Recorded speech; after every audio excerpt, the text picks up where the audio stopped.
Are you ready to create a fun and entertaining workflow that will help you be organized and focused? If so, stay a while and listen, especially to the end. First off, let me explain what I mean by workflow. A workflow is simply a series of actions or steps that you follow to achieve your goal. It's a way to stay on track and make the most out of your time and energy. So how do we create this fun and entertaining workflow? Well, it all starts with setting a goal. So don't be afraid to dream big and set a goal outside the box. And next, take your goal and break it into smaller, bite-sized tasks. Think of it as a buffet of accomplishments, and you can take as much or as little as you want and still feel satisfied in the end. A large meal is more time consuming and may feel overwhelming to complete, and compared to a small plate with less on, is more manageable to complete. But Jonathan, completing small tasks doesn't feel as satisfying as completing larger one. And then I ask you, how is it going with completing these larger tasks in your life right now? Well, actually, I hope it's going good, but I think there is a reason why you are watching this video. And I am actually making this video because I don't feel like my life right now is working properly. And now it's time to create a schedule that fits you. So whether you are a morning person or a night owl, find a schedule that fits your natural rhythm. And really don't care about what the majority of people are doing. It's your life, so make a schedule that fits your life. And by that, it makes changes easier for you because your schedule suits you, or also me. And once you have your schedule in place, it's of course important to stay focused and avoid distractions. And you can use a variety of different tools and tactics. For example, the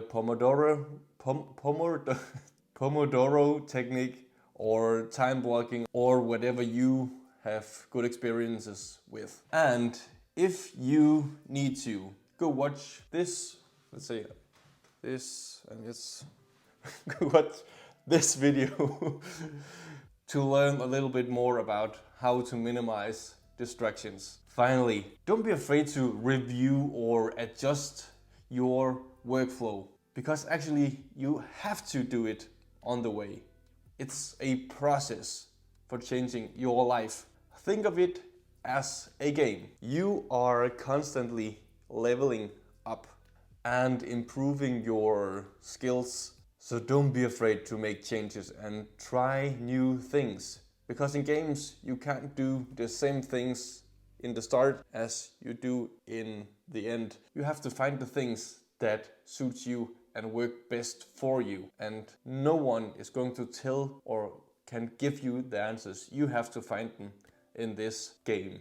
With that said, here are some small actionable steps that you can perform daily to apply the principles of the model of human occupation in your own life. It's one of those models and frameworks I use at work, so I think it's going to help you also.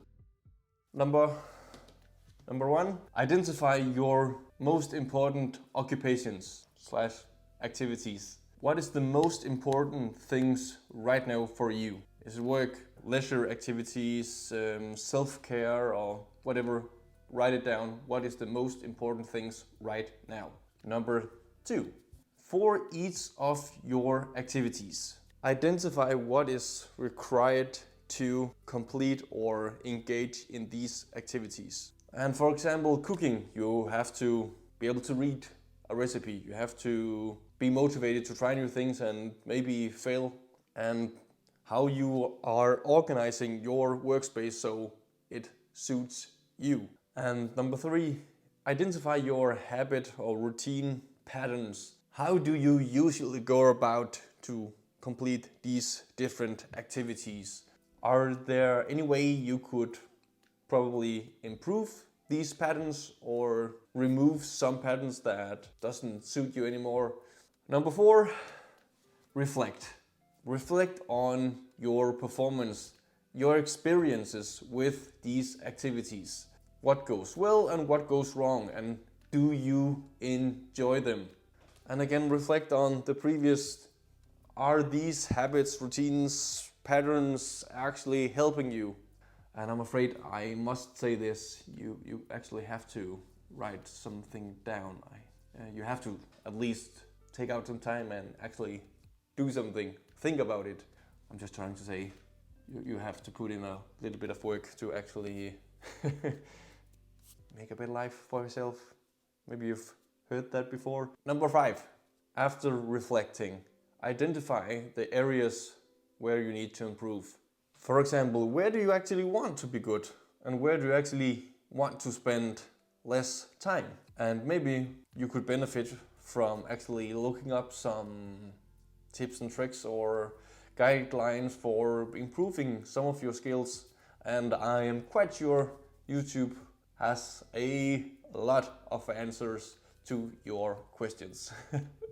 And last of all, number 6, take action. As in right now. Bye.